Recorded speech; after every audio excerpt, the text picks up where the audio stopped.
my decisions are based a lot on my gut. So when I'm interviewing somebody, if I don't feel like they're going to fit in or I feel like they're not a good culture fit for us, I don't even go any further anymore. It's everything.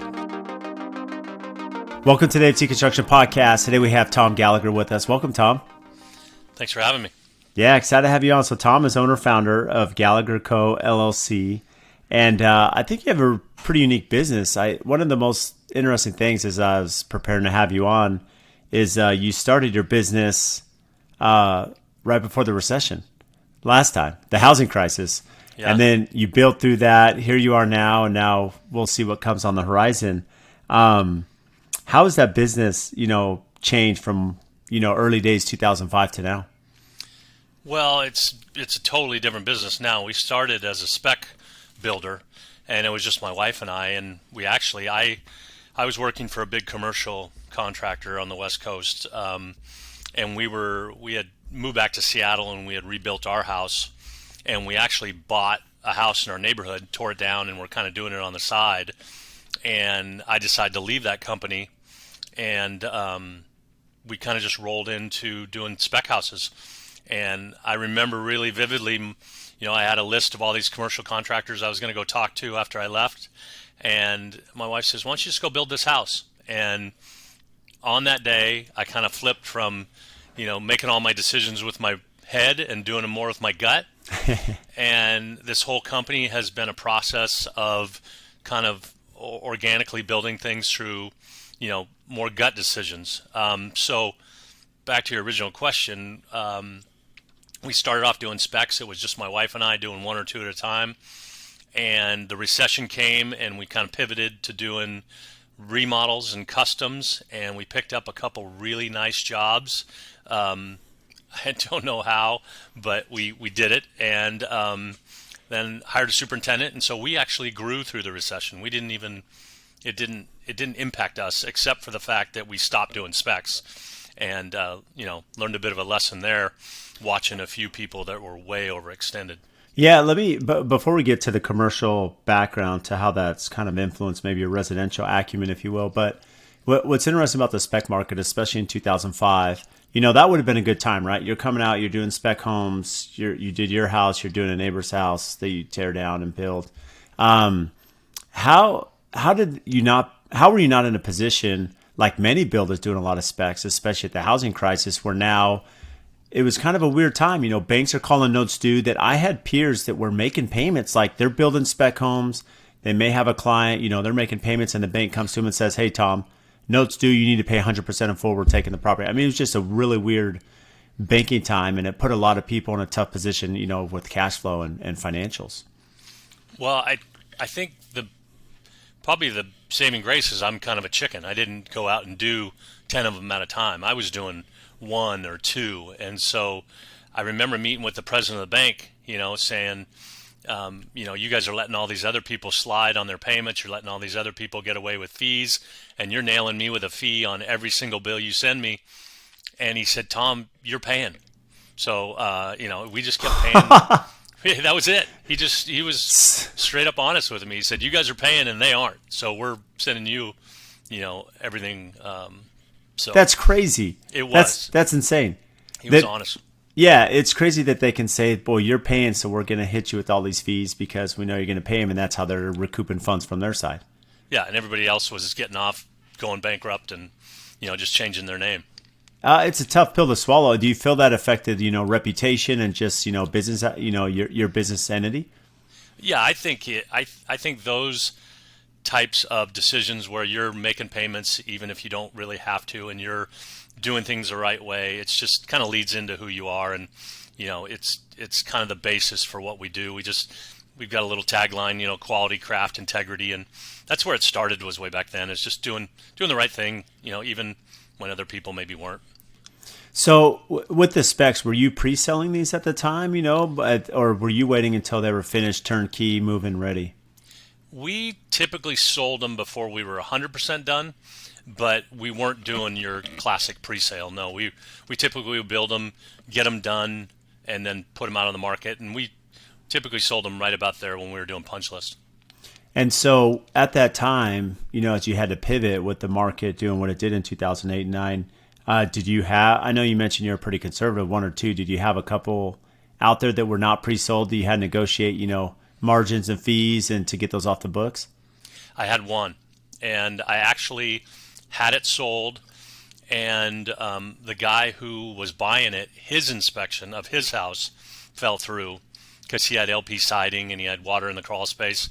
Otherwise, we would have gotten away scot-free. So that one we had to sell at a loss. But I remember a mentor of mine.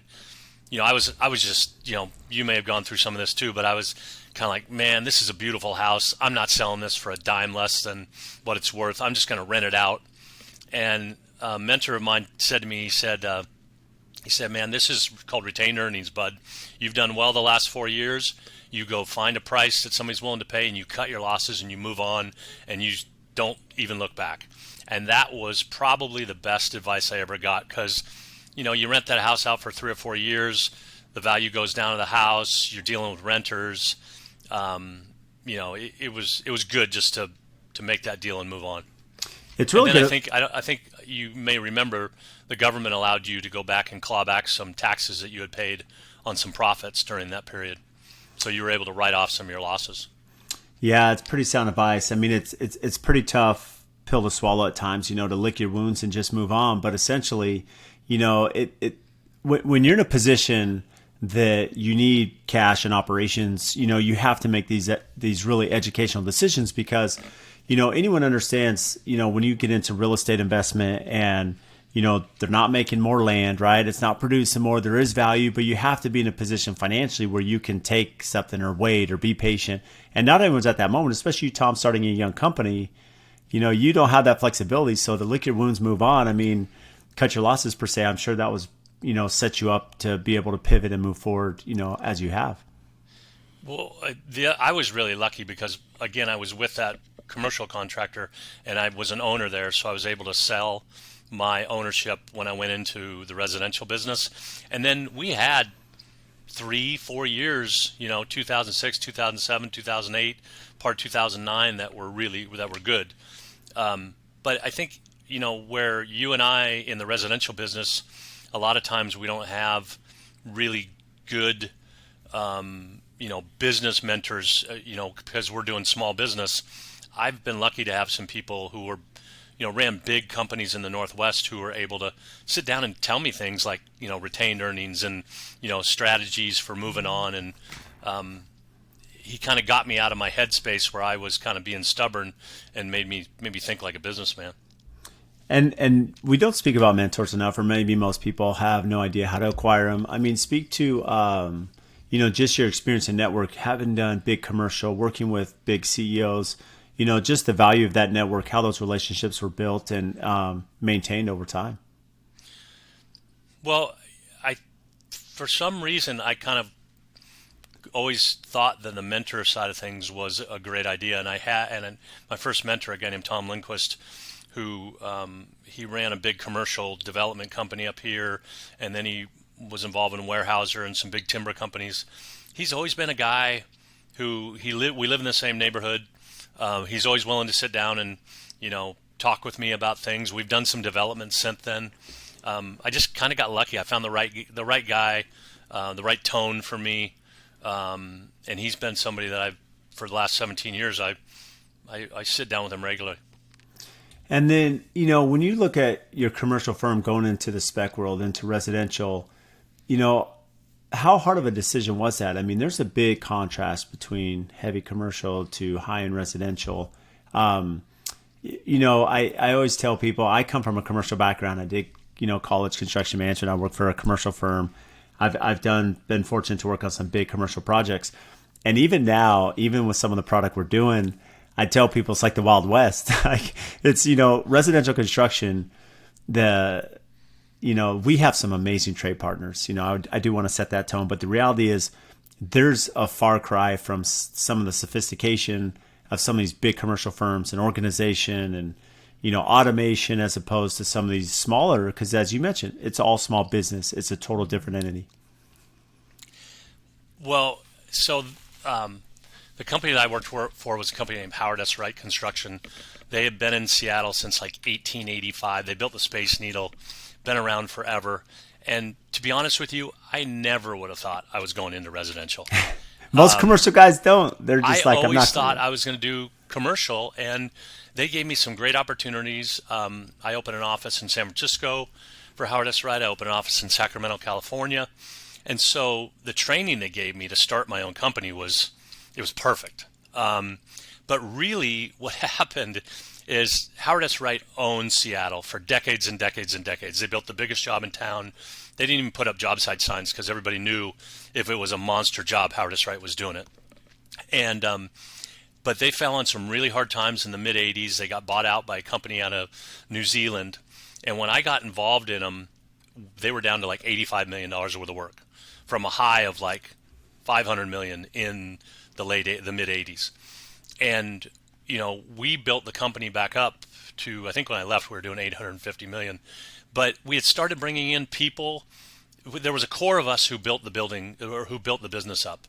And we were all buddies, and we depended on each other like a lifeline. I mean, literally, when I'm in San Francisco, I'm talking to my partner Dale in Portland, and he's passing me back clients like AT&T and Washington Mutual and MCI, and we're and then buddy mine Chris is in Phoenix, and Paul's up in Seattle, and we were this team. And then all of a sudden the company started bringing in these bigwigs who they thought that was the way for us to grow to the next level. And really that was where I was like, hey, this isn't for me anymore. And I left, and we just happened to be doing that house in our neighborhood. And, literally my wife is the one who said, just go build this house.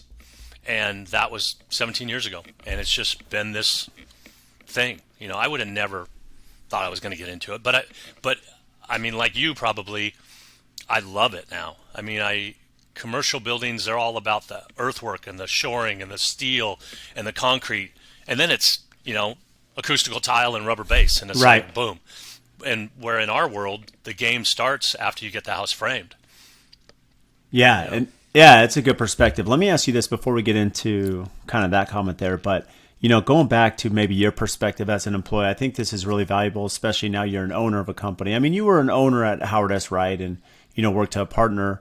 But from an employee's perspective, speak to the company culture. How can that change or be diluted or affected, by bringing in outside people and losing some of that collaboration or handoff or partnership, in these different, cities and territories?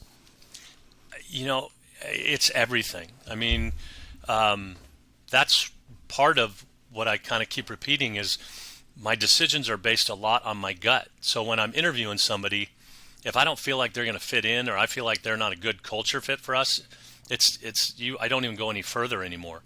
And I think that's part of my, I guess, success over the years is, and it's big thanks to my wife, is she's a big gut person. I mean, I don't know if a lot of our wives, I think, are really For good sure. with their gut. Yeah. And we're the dummies who run around with our brain all the time and run into walls going 60 miles an hour and, pick ourselves up and dust ourselves off. And finally, I just literally said, you're right. I got to start going with my gut more. And so I do that with employees now.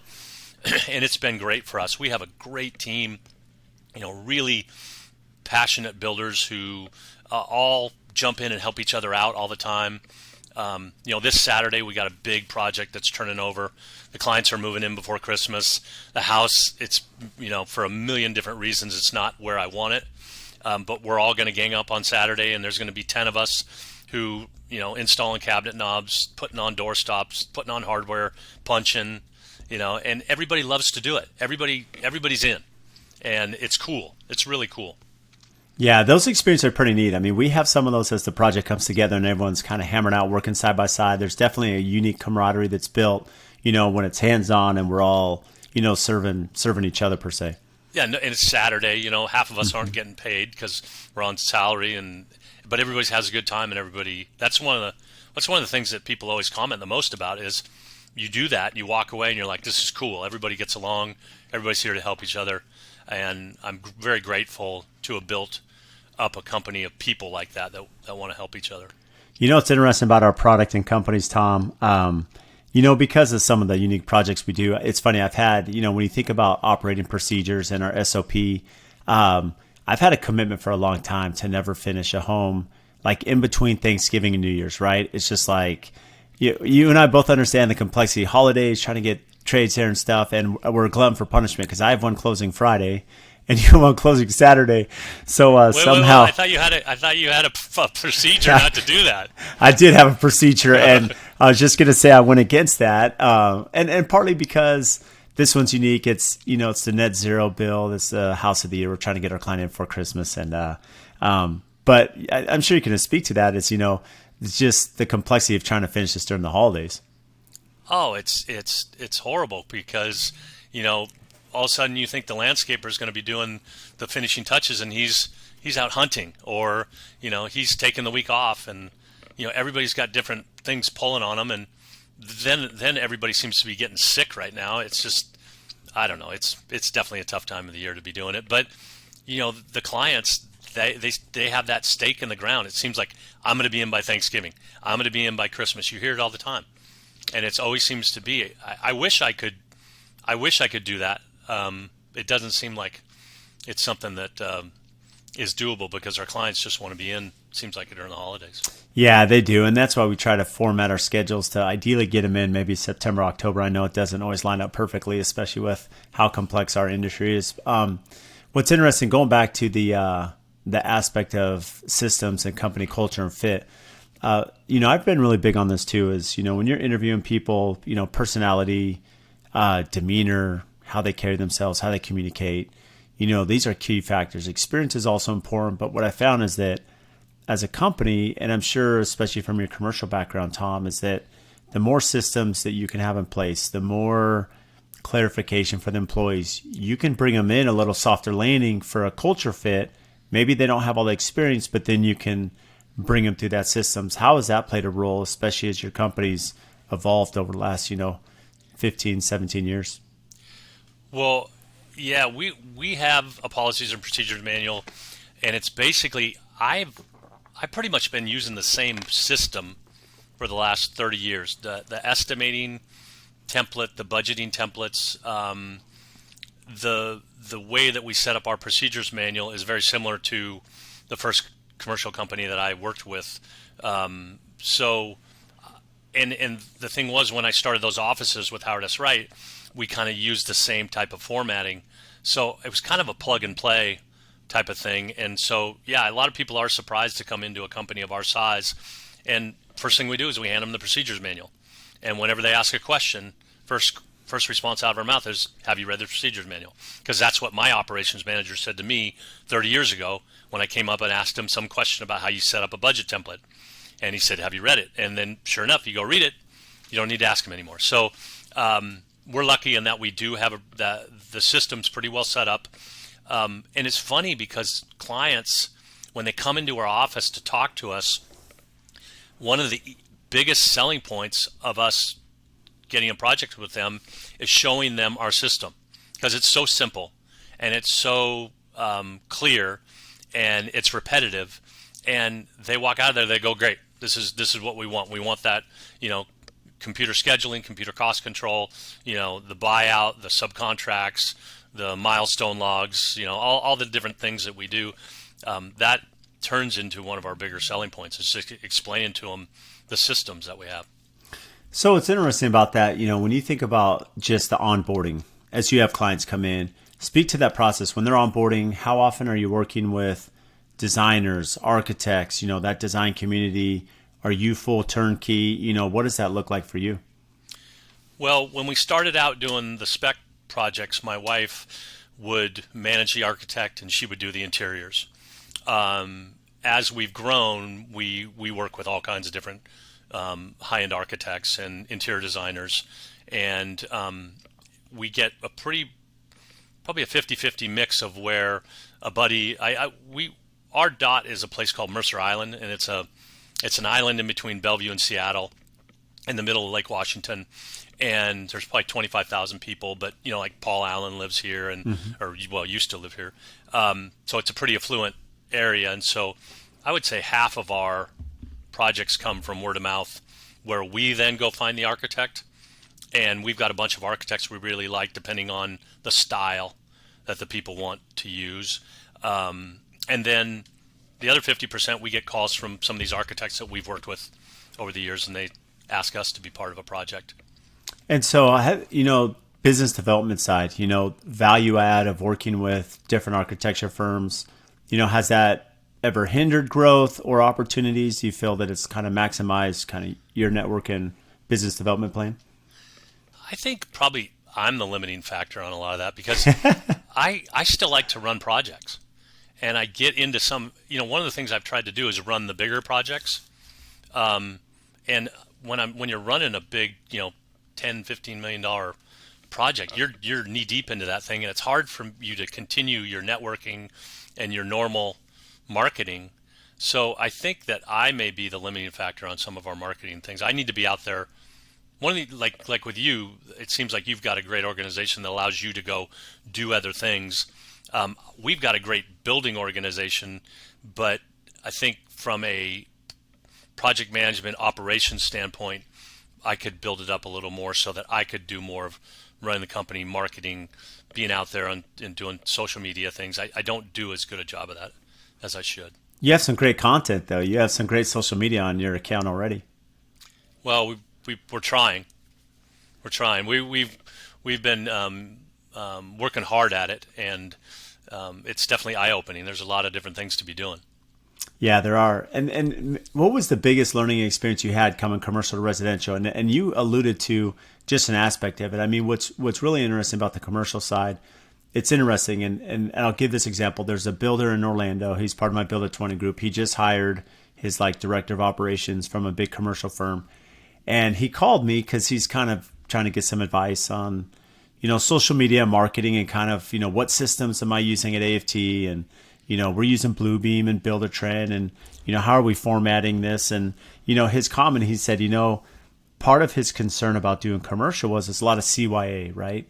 It was just like a lot of paperwork, logistics. I mean, they're working on complicated builds there in Florida, and you understand the legal entities that are out there in the commercial world and how many precautions you have to take, from, real things such as site safety to, as you mentioned, the engineering aspect, right? You're building in Seattle, Tom, and it's very complex. Build in San Francisco, and so there's just a lot of complexities. Whereas residential, you still have a lot of complexities, which most of us, I hopefully understand, but you also get the nice finish elements. So, just speak to that learning experience from commercial to residential. Well, I think first of all, I feel very blessed to have gotten that experience. I was able to work on Boeing jobs. Worked with a job for the Navy, worked with Microsoft, Hilton, a lot of big stuff that, so I learned the basics. I learned notifications, I learned documentation, and I've always thought of it in the residential world, it's the exact same thing, but except, stating paragraph 5, point 2, we hereby notify you of a change in condition. You write a nice little note to Mrs. Johnson and say, hey, Betty, thanks for the meeting on site today. Just wanted to reiterate that you wanted to add a second island in the kitchen. Right. It's the same exact process. It's just a much softer delivery. And to me, if you follow those same basics that we learned in the commercial world, in residential, it's a really simple, you don't get in much trouble.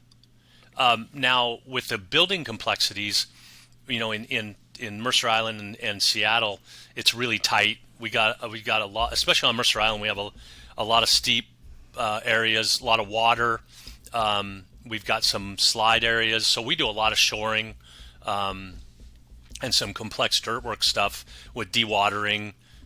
Trying to build through the winter time with the amount of water we have. You get into some more complex systems where, again, I'm really fortunate to have gotten some of those heavy construction projects in my past, which makes some of these more complex residential jobs not so complex.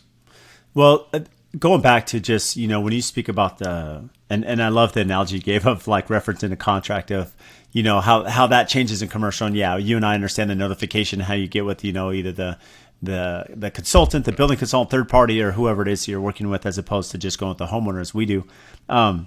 Daily logs has been a big part for us. I look at, that training for me was really big in the commercial world. That when I was working as a subcontractor, same thing on military bases there in Southern California, and how strict it was when we came in, we sign in, right? We have a scope of work we're doing for the day, where we're performing on the building, and how much manpower and everything we're doing.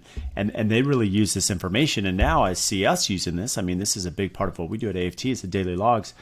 And I found this super valuable, not just with our clients and communication and timelines and job costing, but also when the framer says, who's behind schedule, and says, well, it's because of X, Y, and Z. And I'm like, well, maybe it's because I just went through the daily logs and you had 2 people here, then you didn't come for 3 days, and so it just creates some accountability as well. Yeah, we've been using Raken for our diaries, and it's really simplified and helped us with our consistency from our superintendents doing their daily logs. I mean, I'm constantly harping on them, that exact same scenario that you're talking about.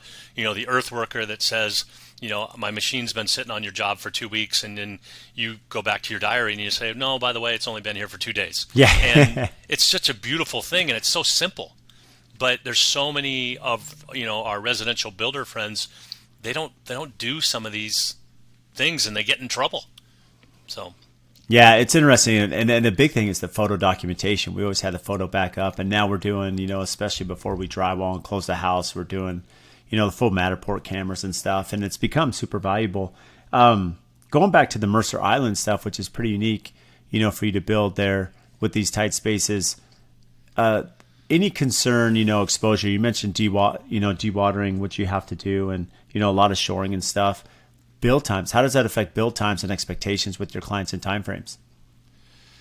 Well, you kind of get used to what you're going to need to do, and luckily we have clients who are willing to pay for the shoring, so we don't get into situations where we start digging a big hole and all of a sudden water and slough in and all kinds of stuff's happening, and we've got to then regroup and bring shoring in, after the fact.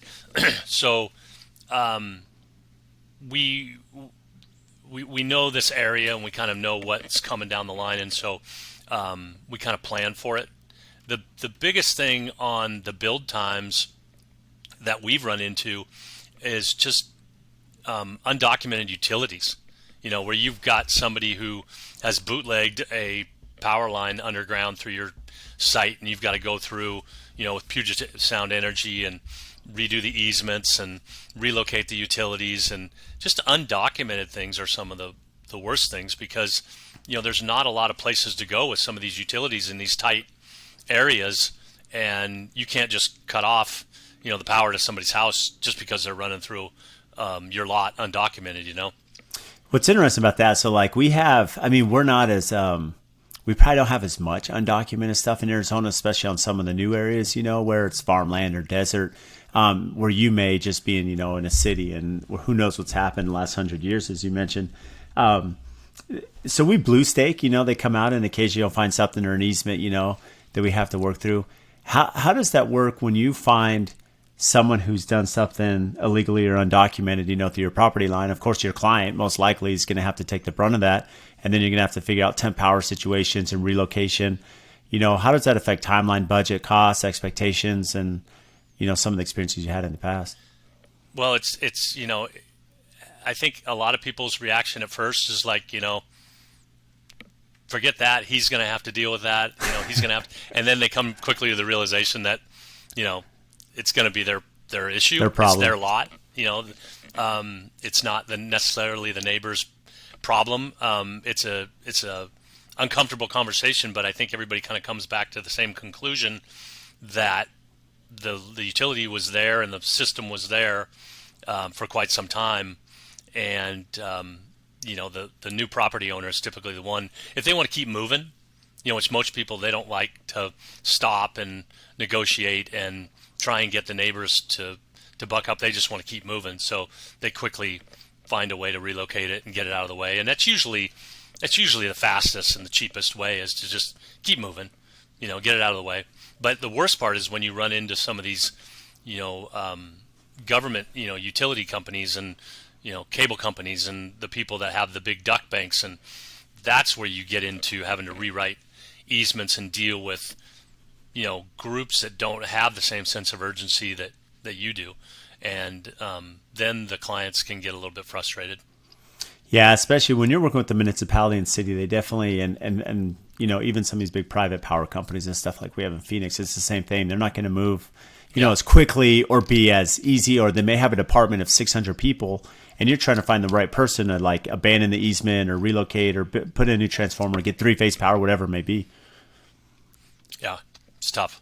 Yeah, it is. It's interesting. So we deal with this a little bit on our side. I mean, I just went through last week and I was with a client because we have a sidewall issue where, and I can't remember the term. It's leaving me right now. But essentially, the home that the client bought, the sidewall is encroaching on their side. It's on their property line, but it's been there 12 years. There's the previous owner built it on the wrong location, and so technically the neighbor could come back who has more space and say pack sand because we're over 10 years and we're already under this, the law, eminent domain. Eminent domain. Yeah, I don't have to change it. So it is what it is. But, ideally you have a good neighbor that's like, no problem.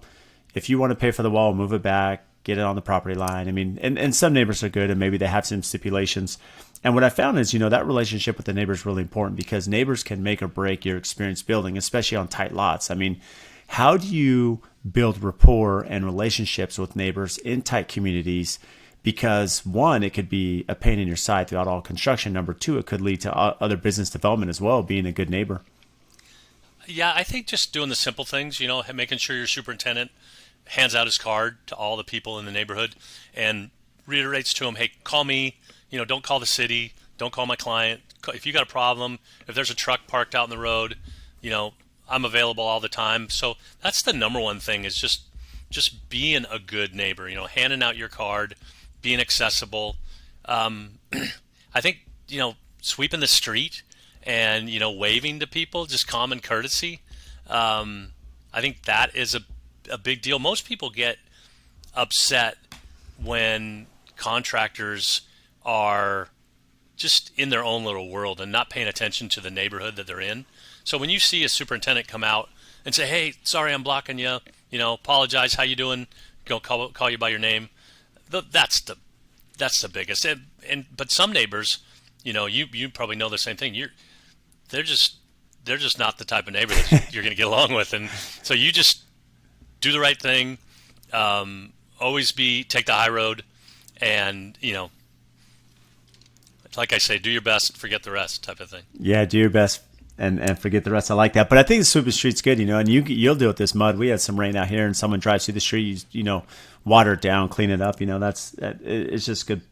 And the point of contact I like, just communicating with your neighbors as a good point of contact so they have someone to reach out to. For you guys in Washington, though, it was a little unique. I don't know how it was on Mercer Island. I was imagining the same. But I know a lot of residential construction struggled through COVID because you guys were one of the few areas in the country that actually shut down. I mean, a lot of businesses were shut down for COVID. Construction typically was not. It was considered essential. Did that impact you getting permits, inspections, and having projects move along? Yep. The funny part is we were only shut down for 5 weeks. And so they're on the island? On the island, yeah. It was only 5 weeks, whereas I know most of Seattle's like shut down for a long time. No, residential construction was shut down for 5 weeks. And so compared to my buddies in technology and some of these people in Seattle are still at home. It's crazy. It's gone on forever. So I kind of feel like I have been in a COVID cocoon. I haven't dealt with it much. We still went into the office. We have a small office, and so we didn't do much of the whole mask thing in the office. We did it out in the field, and we tried to keep our separation on the field. But yeah, we were only shut down for 5 weeks. So we did have a couple clients who, really wanted to see us continue working, but we shut it down. Unlike there were some people that kind of kept working because they were like, I need to work. But we shut her down for a little bit. You guys didn't shut down at all down in Phoenix? No, we in Phoenix, we anticipated that it was. It was kind of a weird time when I'm like, do I send people home? Do we keep working? And then right away, our governor came out and said, no, construction is considered essential. They kind of listed essential businesses. But one of my Builder 20 members builds in Seattle, And where they were at, I know residential was essentially shut down. I mean, yeah, people want to come up and work, and essentially you could probably have people working and maybe get some of the banking or cash flow, but you couldn't get inspections because the city wasn't coming out inspecting. And so at some point in the schedule, you just come to a complete stop, and you have to wait until it frees up.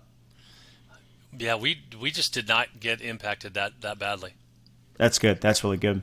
Yeah. When you speak about some of the software you're using now, you mentioned how you're doing your daily logs. What other software, what are you using to kind of organize and manage your team? Well, again, I've been using literally this process that I've had for the last 30 years. For accounting, we use QuickBooks, but for setting up our budgets, doing our estimating, and doing a lot of our logs, it's Excel and Word. We have not gotten into the whole like Builder-Trend and some of these other systems because it seems like they're either way too big or they want to take over our accounting system. And I had a bad experience way back. God, I'm dating myself now, but I was on a Boeing job in the 90s, and they wanted us to use a new system. I forget the name of it. It was like a Procore. It was called Expedition. I don't know if you remember Expedition, but Boeing wanted us to use Expedition. So we transferred everything into Expedition, and about 6 months into the job, we were sideways, and nothing was working, and the program was bad, and we dumped it, and it crushed us. So I think I'm a little bit hesitant to jump into some of these new Procores and Builder-Trends and whatever else is out there, just because the system we have works.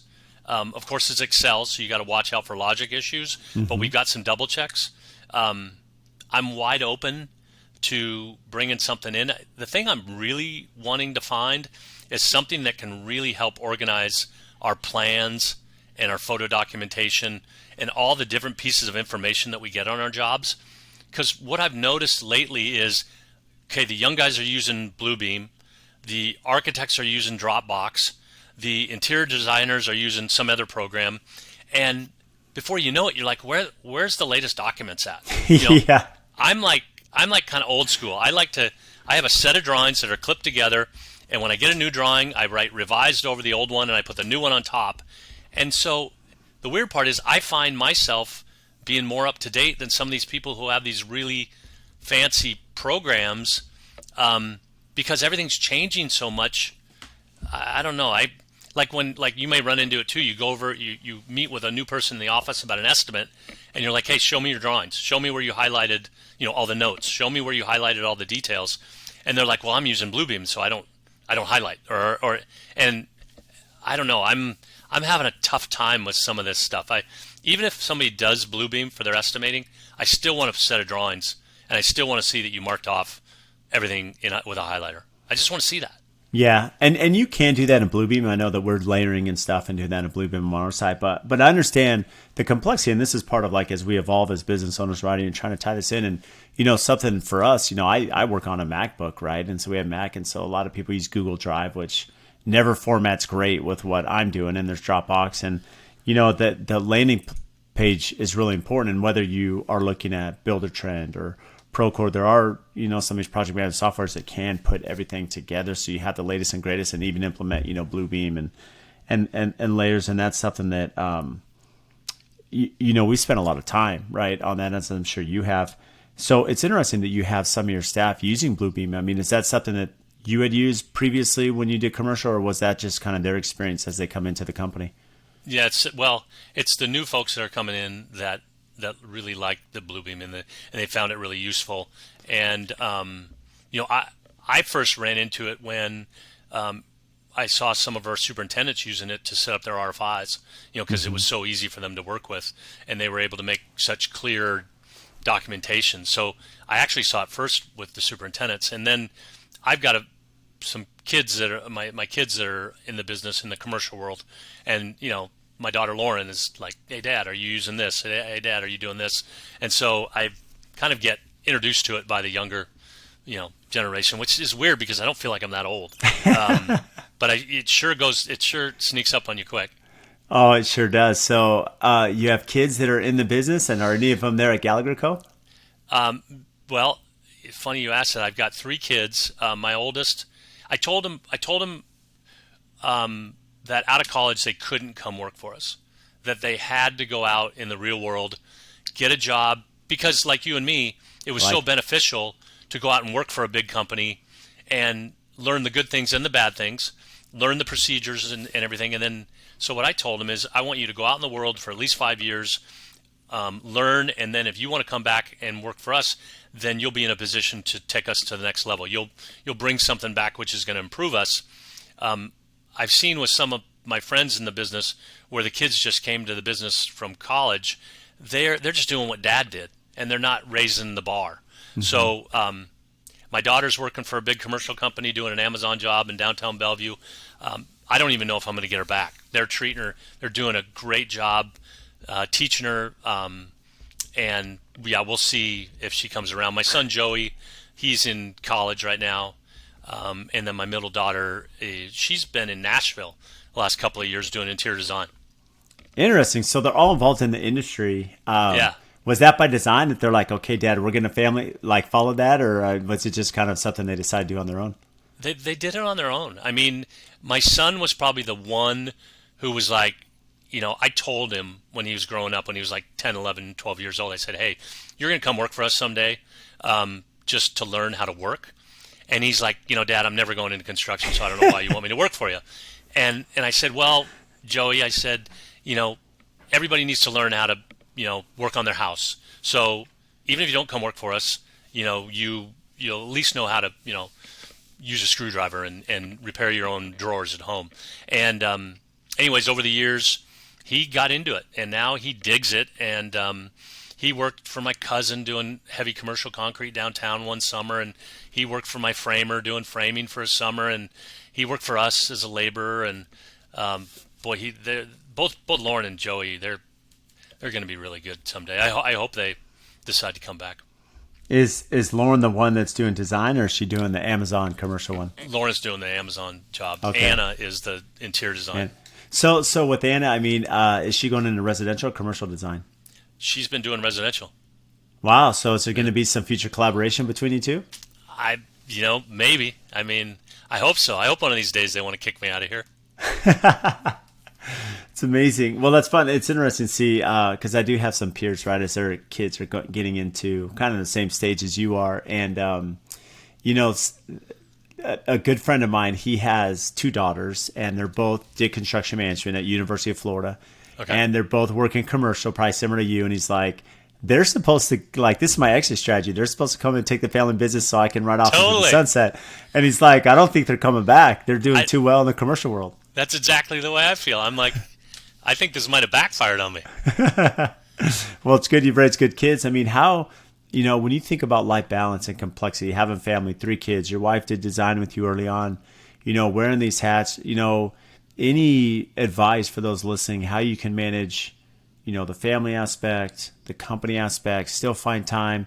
Construction is not the most family friendly at times. There's late hours. You mentioned Saturday, we're trying to get jobs closed for the holidays, and it's a tough industry. It's a stressful industry. It's up and down. What have been some keys to success for, there's no such thing as life, work-life balance, but what have you done? I think the thing that I've always, well, first of all, I don't think I would have ever been able to be involved in my family as I have been able to if I hadn't started my own business. And for the first 6 years we worked out of the house, and so I was here all the time, picking them up from school, doing whatever in between meetings. But the biggest piece of advice I give to my younger guys in the company is be a coach. Go to that game. I will never ever say, you can't hit your kid's game. You got to go to your kid's game. You got to do that stuff because, there's never been a vacation that you came back and the world fell apart. There's never been a game that you attended, and if you're a dedicated employee, you find a way to get it done. So I've always said, as long as you're getting your stuff done, I don't care if you take off for 2 hours in the middle of the day to go see a game. I want you to. So we really push all of our employees to spend time with the family and go on vacation and be at ball games and be a coach. Because I don't know if you run into it, but I was coach of the little league coach, and I ran the little league on Mercer Island, and I've met half my clients through baseball. Half our clients in the last 10 years have been baseball families, and so it's a great way to meet new clients. It's a great way to meet new people, and it's especially a great way to hang out with your kids and get to know their friends. I mean, geez, I wouldn't know half my son's friends if I didn't coach all the little guys. Yeah, I love that advice that you just left us with, because as you break that down, Tom, as you're thinking through that, is that with just the business development side, I mean, you think about the value of having good company culture, good people. When the people understand that you're going to fight for them and their personal time, because a lot of our people that work for us, they're dedicated to Gallagher Co., right? They're dedicated to the brand, and they want to build it, and they want to have longevity there. And so because of that, they're willing, hey, you give them some time off in the morning, they're going to pay it back twofold coming on a weekend or staying late one night when they can, and work around that. But you also mentioned, being active in the community. A lot of people say, well, Brad, how do I grow my business? How do I get my name out there? And as you mentioned, when you're serving in the community and you're coaching and teaching and, with the youth and these parents whose kids are there, like they may be a CEO and they can't coach, but they're there with their kids and you're supporting them. And, these connections are made, and, you can't put enough value on that by taking that extra step and making that time commitment. No doubt. Because I remember when I was in the commercial world, I mean, you knew the big architects in town. You read the Daily Journal of Commerce. You went to the luncheons. You went to the different organizations, and you would know almost every project that was out there. But then you go into the residential world, and you're like, wait a minute, there's no business journal book here. Yeah. There's nothing. And you're like, how do you then? And the only way to find new work is word of mouth and joining organizations and being on the school board, and so they kind of work hand in hand, and it's cool. Yeah, I love that aspect of it too, and I've seen that, and it takes time because you're always planting seeds, right? And this is part of marketing. There's one thing from the social media side, whether Instagram and LinkedIn and these different avenues, you can go and get brand recognition and have 7 points of sale and, be in front of people. But another thing is it's just that face-to-face, rec leagues and basketball and baseball, and youth. And, my older daughters are in musical theater, and, we'll sponsor the musical theater and go. And, so I just think that opens up a lot of opportunities that I've seen, because as you stated perfectly, in commercial, every job that's coming, what's up for permit, what government entities are bidding stuff. And in the residential, you have no idea where that next lead's going to come. Yeah, no idea. And then the weird part is, now that my kids are in college, I'm like, okay, there's no more Little League. And so now you're searching for that next layer of, and so it's been a weird transition for me. And our company has evolved to where now I know a lot more architects, and so you're going to architect, open houses, and you're being involved in that. But yeah, now it's more like I'm trying to find guys who like to fish. I want to find people who want to fish, because that's then my next group, I hope. You may need to get into golf, and I talk about it all the time, Tom. I think it's about time to get into the country club and meet some golfers too. Man, that's a lot of time spent. No, it is. So, what do you see in statement of kind of where do you see the economy next year? How are things looking? Backlog next year, years to come. What are you forecasting? Well, I'd be interested to see what you're seeing and in your neck of the woods. But what I'm seeing up here is kind of just a return to normalcy a little bit. I think next year is going to be more of a normal year. We've definitely had a few projects that have been delayed, or I don't know. I don't think they're going to be canceled. Like, for instance, I've got an Amazon family who they rely really big on the stock price, and the stock's way down. So they're like, hey, we're gonna hold for a while, wait until things come back, see where the world is next year. So that one's on hold. Got some people who live in the Bay Area that have a second home up here. They're like, hey, let's just see where the world goes. So a lot of the bigger stuff, I'm seeing a pause. But the remodel stuff, we've got them, lots of remodels set up for next year with a few ground ups. So it just seems like, it's been 4 years of just an all out sprint. And I think everybody's pretty tired. And so I think people are looking forward to a little bit of a normal year. I don't know. Are you seeing anything changing down there? Yeah, it's interesting. I felt the same thing. I feel like it's going to be a little bit more of a normal year. What's unique about what I'm seeing, at least, and especially as a network with contractors, is you and I lived through the last recession. I graduated college in '05. I worked for a big firm. I worked through that. And, 2010, 11, 12, Phoenix was like just a dead stop, screeching halt. Yep. Nothing was happening here in the Southwest. That's not the case right now. I know that is the case with production. Production's totally coming to a stop. But I'm seeing commercial. They still have plenty of starts. They're still moving, even with the variable interest rates that are out there. The residential world's still moving. I do see a lot of my clients actually now who are kind of like in a holding pattern are like, hey, let's go. Pricing's kind of working in our favor. Let's optimize this. We're in a position to do so. I still have some clients that are now, I don't want to say canceling, but they are putting on pause. Some of it's personal stuff, some of it's economy and stock market, as you mentioned, and uncertainty of the future. But I think health-wise, instead of this crazy boom where it's just been going nuts for so long, it's going to be more, regulated growth or at least consistency. And we still have quite a bit of backlog of people that are still in design.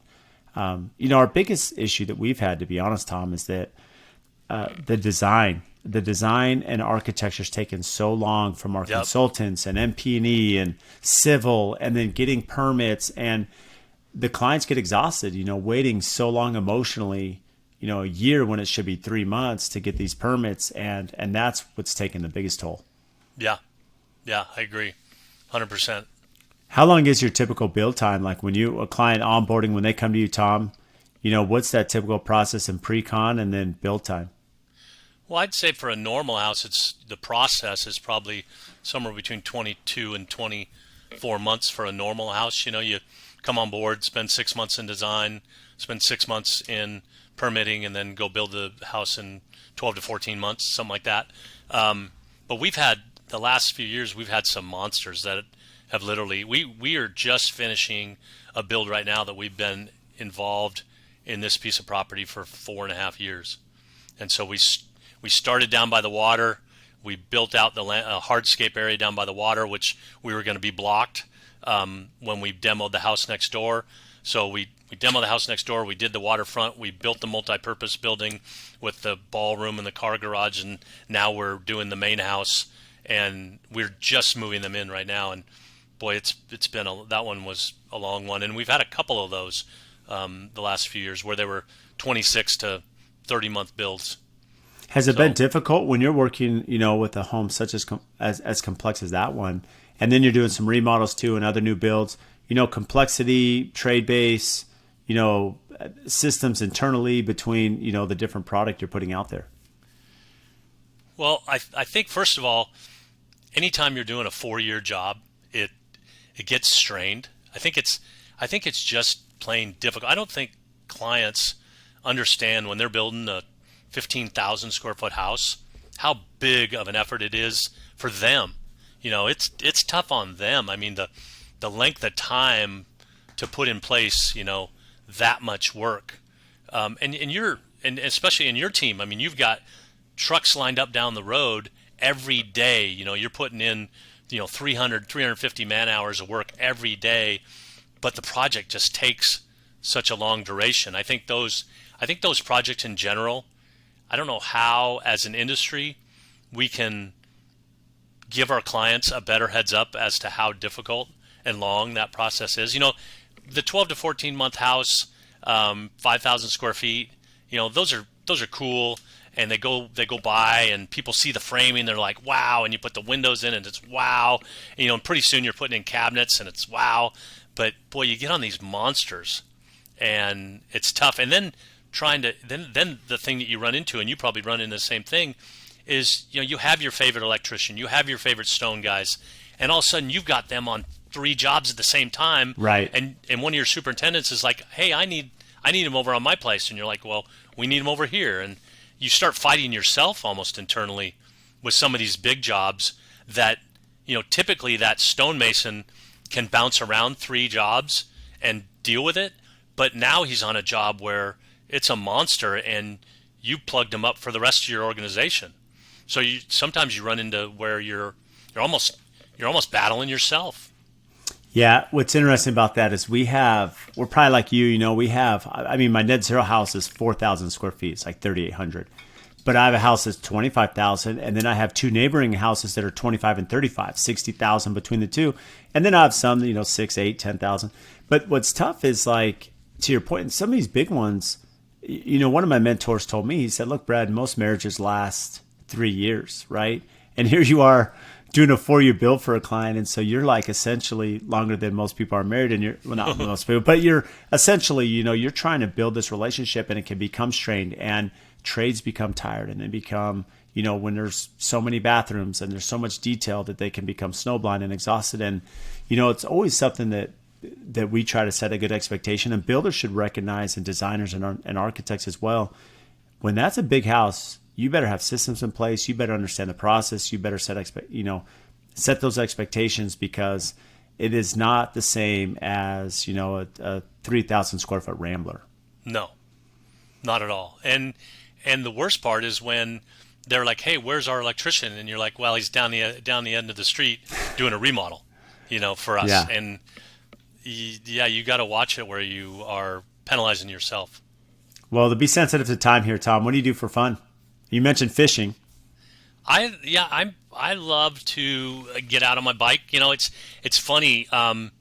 Used to be a big runner. The whole CrossFit thing. I drank the Kool-Aid. I did all that, but just kind of tore myself up over time. And so over time, my avenues for activity, my body's telling me to narrow it. So I've pretty much mostly on the mountain bike or the road bike or the gravel bike. That's been my go-to choice. In the wintertime, like to get out and skate ski. I don't know if you've ever done any skate skiing. That's a great way to work out if you can't do the jogging anymore because the knees aren't as good. I'd love to get back into golf again someday. I played golf when I was a kid, but I don't as much anymore just because, I spend enough time on my road bike and my mountain bike. Well, you're not too far from Whistler, right? You can get up to Vancouver and Whistler. I mean, it's a little haul to get up there, but there's some good mountain biking for sure. Yeah, there's some. My wife and I got engaged up at Whistler 30 years ago, and wow. I haven't been back since. We spend a ton of time in Eastern Washington. There's some really. My wife grew up in a small town in Central Washington, and so we spend time in a town called Wenatchee a lot, Leavenworth, and there's great mountain biking. My folks have a place down in Tucson. I've done some mountain biking down in your neck of the woods. Yeah. The jumping cholla has gotten me. I've plucked a few of those out of my arm by getting too close to those bad boys. The jumping cholla is funny. So anyone listening, listen, I have a buddy who didn't know what those were, and we went golfing, funnily enough, and they were all over him. Every time he went in the desert, he's like covered in them. I'm like, what are you doing? But they don't realize that you get close enough, they pounce right on you, and you get stuck with them. So your dog, dogs, pets. I mean, they're very common that they get them everywhere. Yeah, no, it's no joke. And then just seeing the darn trail in Arizona. Yeah, I mean, you have to have like a GPS system to see the darn trail. Yeah, it's a little bit tougher, and you have a lot of good biking up there, so you don't have to track to Whistler all the time. So, that's good. Yeah, what do you have upcoming and exciting? Well, like I say, the exciting part for me this year is just I think I'm kind of excited to take a little breath. To be honest with you, we've got some cool jobs coming around the corner, but I think the whole company is collectively looking to just take their foot off the gas a little bit. I mean, our guys have literally been working Saturdays for the last 4 or 5 months, just getting some of these monsters off our plate. So I'm looking forward to everybody kind of re-energizing over the first part of the year, and then seeing what the rest of the years. I'm really interested to see what the world looks like in next September. Everybody's talking about interest rates coming down after the first of the year, or at least the interest rate hikes stopping, and what that's going to do. And it seems like, my experience tells me that these recession type of things, they last a lot longer than anybody ever says they're going to. Even in 2009, 2010, it was like, everybody said it's going to stop in April. It's going to stop, and it stops when you don't expect it to. So I think that maybe some next year might be interesting. Yeah, it'll be interesting as we track that. And, I really appreciate just the time spent, Tom, and expertise and, candor. And, just what you've done for the industry and especially what you're doing. It's very exciting. So for those to continue to follow you, we'll have you tagged, but where can they find you? Well, let me see. GallagherCo.net is our website, and then Instagram, Gallagher Co. LLC. Well, Tom, you've been amazing. Can't thank you enough for making time to come on the podcast today. Yeah, hope to get a chance to meet you in person one of these days. Might You have to go- drop in your office someday. Do it. Come to Scottsdale next time you're in Tucson. Are you going to go to IBS in January to the Builder Show in Vegas? I've never been somebody to go to those things. I'm trying to get myself more into. I think this year we're gonna do a little bit more peer group stuff. I think do a little bit more getting out. So yeah, I need to put more of those things on my list. Well, if you do that, hit me up. We'll be there. So and we'll see you on the next time you're in Phoenix. So thanks, Tom. Sounds good. Thanks. Take it easy, Brad.